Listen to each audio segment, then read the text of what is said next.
Campos de concentração. Eu tenho certeza de que quando você ouviu isso, a sua mente te levou para as prisões nazistas da Segunda Guerra Mundial. Mas você sabia que no Brasil também tivemos campos de concentração? Pois é, esse fato sombrio e triste aconteceu no estado do Ceará.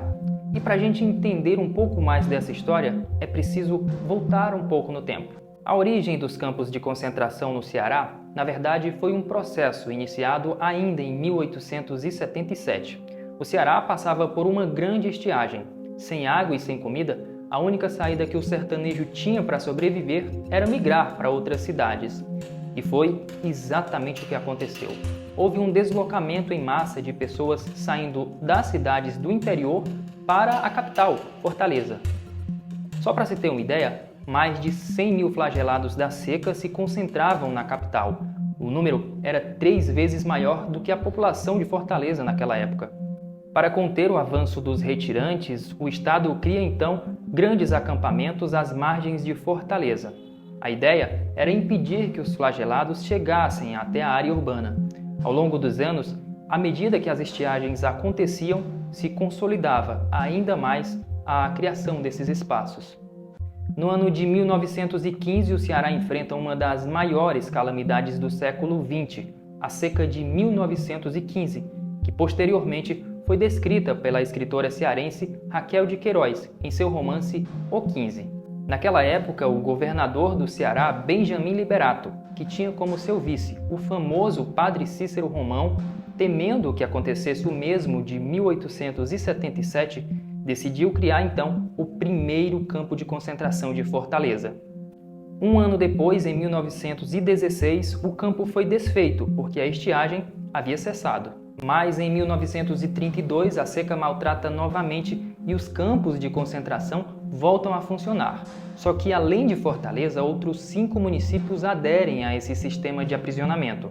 São eles: Senador Pompeu, Ipu, Cariús, Quixeramobim e Crato. Esses municípios eram pontos estratégicos das rotas de migração. Diferentemente dos campos de extermínio criados na Alemanha, os campos de concentração do Ceará tinham um ponto que se assemelhava ao nazista: isolar a população indesejada do restante da sociedade. Naquele momento, Fortaleza estava crescendo e passava por um processo de modernização e embelezamento. A capital contava com uma elite de intelectuais e grandes empresários. Tudo o que os ricos menos queriam era se misturar com os retirantes, a quem eles chamavam de imundos. Naquele período, as estradas cearenses estavam cheias de flagelados fugindo da fome e da seca, todos rumo à Fortaleza. Mas antes mesmo de chegar ao destino, os retirantes eram presos. Dados oficiais mostram que após o primeiro mês, cerca de 73 mil pessoas foram aprisionadas em todos os 7 campos de concentração do estado. Os retirantes eram vigiados 24 horas por dia e não podiam sair. Eles tinham a cabeça raspada e os homens eram separados das mulheres. Além de confinados, os retirantes eram explorados como mão de obra escrava em obras públicas. Além disso, vários desses flagelados foram obrigados a lutar na Revolução Constitucionalista em São Paulo. Com milhares de pessoas em condições subhumanas, amontoadas e com fome, as epidemias encontraram ali condições favoráveis para se alastrarem. Em um único dia, um dos campos de concentração chegou a registrar 1.004 mortes.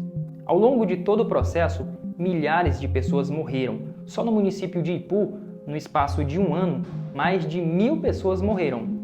Não se sabe ao certo o número oficial de mortos em todo o estado. O que se sabe é que todos os dias dezenas de pessoas morriam e eram enterradas em massa em valas comuns. Os campos de concentração foram encerrados em 1933. Hoje, quase 90 anos depois, as únicas ruínas desses campos estão em Senador Pompeu e, devido à sua importância histórica, foram tombadas como patrimônio histórico cultural em nível municipal.